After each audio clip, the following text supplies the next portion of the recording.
Zangia Академи. Чадвараа хөгжүүл ирээдүгөө бүтээ.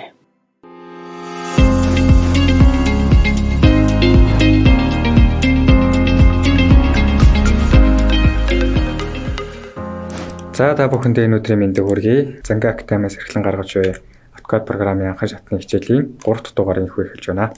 За өмнөх хичээлээр бид тодорхой хэмжээний командуудыг хийж сурсан байгаа. Үргэлжлүүлээд та бүхэндээ команда заая. За өнөөдрийн эхний команд бол rotate буюу одоо эргүүлэх гэдэг команд байгаа. За та бүхэн маань хийж үсэн биетүүдээ устгахгүйгээр байж байгаарай. За copy хийгээд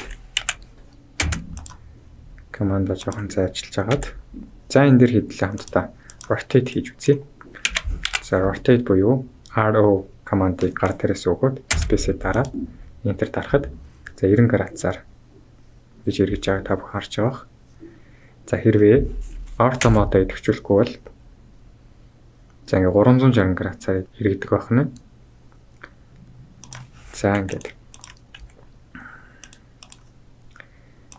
За rotate-ийн хувьд бол юм байна. За өргөжлүүлээд scale. За та бүхэн энд зурагц элементийг харж байгаа. За та бүхэн зурсан тойргийг хэдүүл scale хийж үзье. Scale буюу SC гэдэг командыг keyboard-ын дээрээс өгөхөд scale команд маань төвчдөг. За space-ийг дараад тойргийн гадна талын цэгээс за хэр том болгох гэж байгаа юм бэ те? Тэр хэмжээг өгдөг бахна. За 2 дахин том болгоё тийм үү? За яг энэ цэгээс л 2 дахин том болж байгаа. За тэгвэл дахиад scale голын цэгээс нь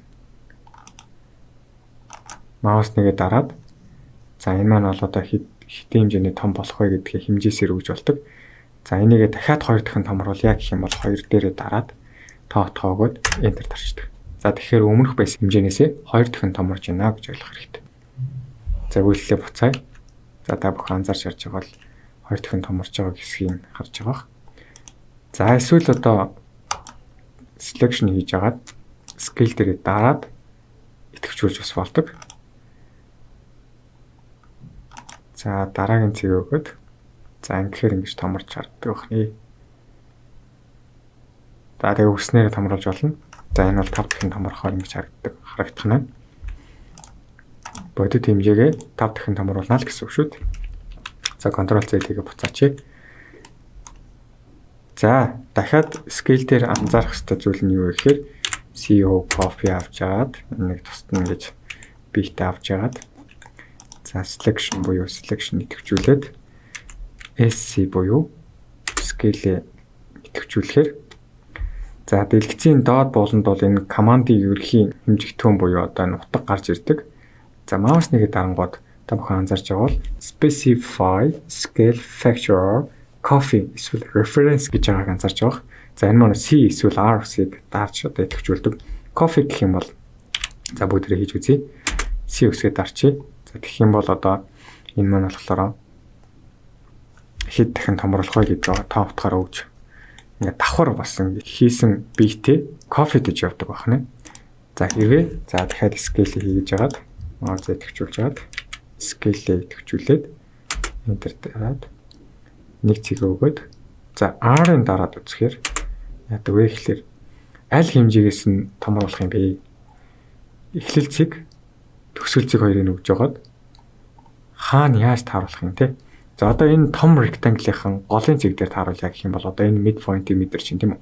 Том rectangle-ийн гол цэгт нь тааруулъя гэх юм бол ингэж тааруулж болдог байх нь.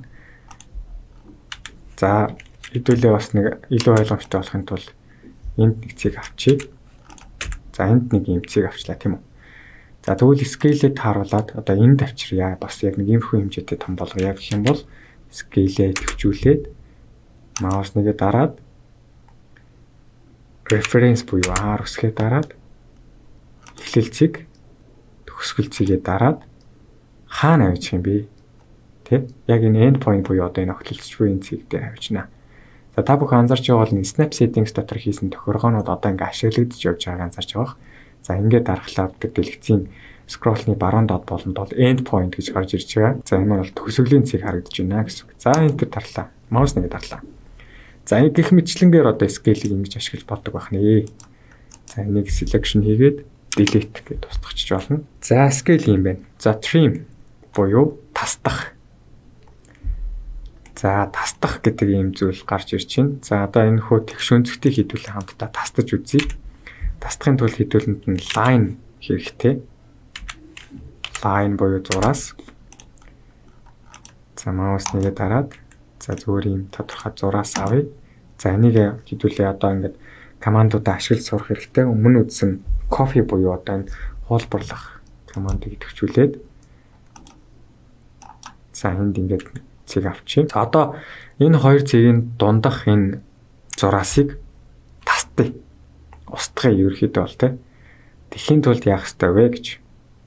За энийг тулд trim гэдэг команд бидэрт хэрэгтэй. Trim буюу одоо энэ дээр харагдаж байна. Хайчлах, тасдах гэдэг утгыг илэрхийлдэг. Маус нэгээ дарахад select object буюу одоо тодорхой байдлаар нэг юм битийг идэвхжүүлээ гэж гэсэн цэг гарч ирдэг. За энэ хоёрыг хоёуланг нь идэвхжүүлчлээ. За одоо тэнгүүд яаж устгах вэ гэж. Маус хоёроо дараад устгах элемент дээр дардаг. За энэ хоёр цэгийн голынхыг устгах бол энэ дээр дарна. Захыгыг нь устгахаар бол ингээд дарчна. За энэ бол одоо ингээд хэрвээ дарвал устгагдана гэдгийг анхааруулж харуулж байна. Маус нэгээ дарлаа. Устгаглаа.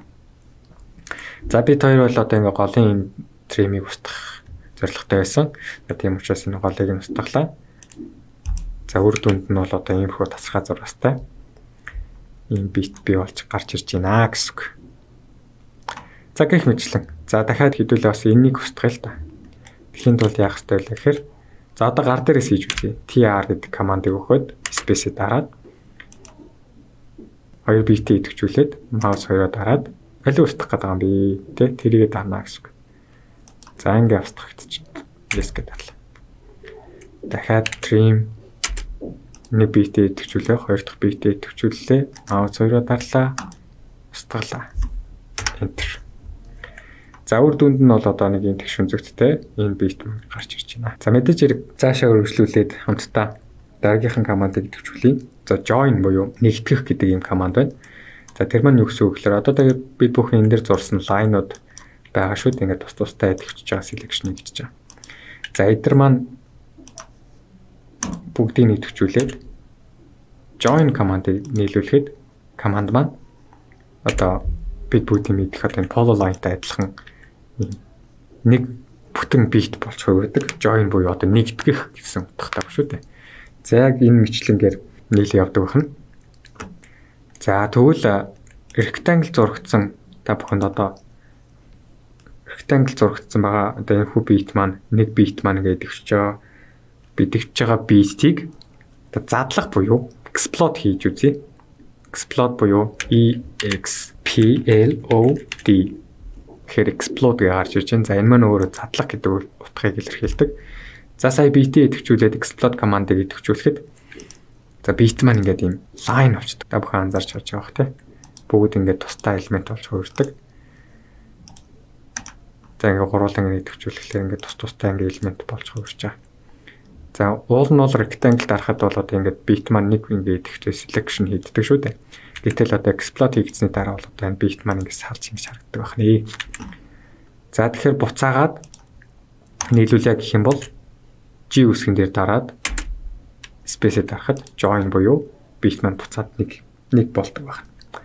За энэ бол өөрөө ингээд бид бүгдийн сайн мэдэх join and explode гэдэг командын одоо үр дүн байна. За дараагийнх нь offset гэдэг команд. За offset гэдэг маань юу гэсэн үг лээ? Одоо параллелаар хуулбарлах гэж ойлгож болно. Offset. За та бүхэн тэн дээр гарч иж байгаа утгыг харж байгаа. Offset-ийг идэвхжүүлээд за эхлээд альва ямар нэгэн командыг идэвхжүүлэхэд тодорхой хэмжээнд бол тухайн зурлагаа selection хийх нь хамгийн одоо түгээмэл ойлголт байдаг.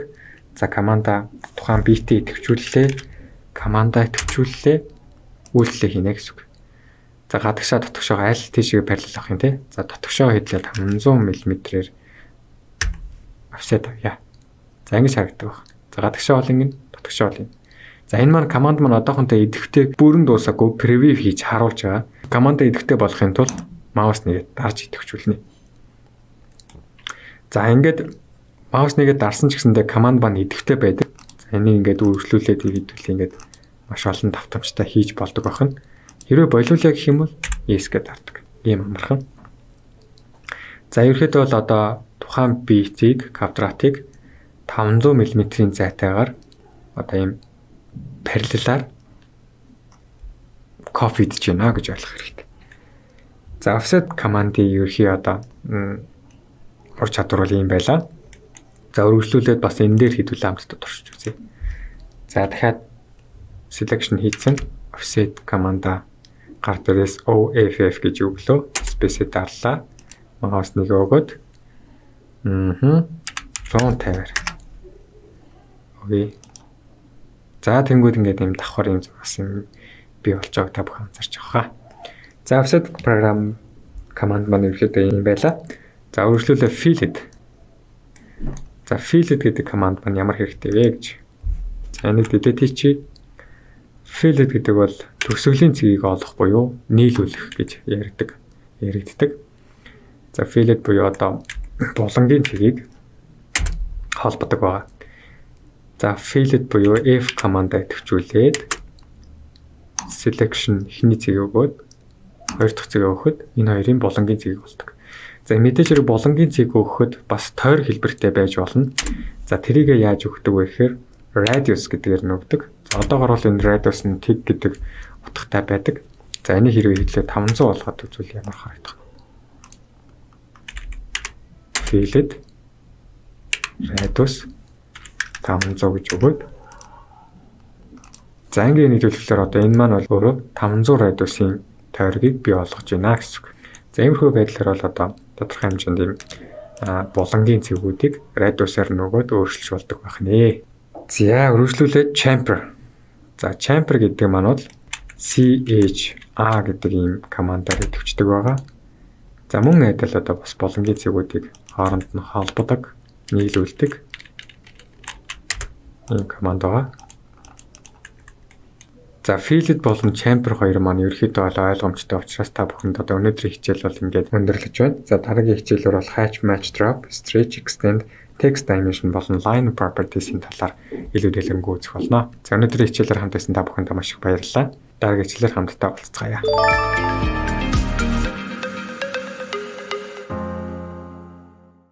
Zangia Academy чадвараа хөгжүүл ирээдүгөө бүтээ.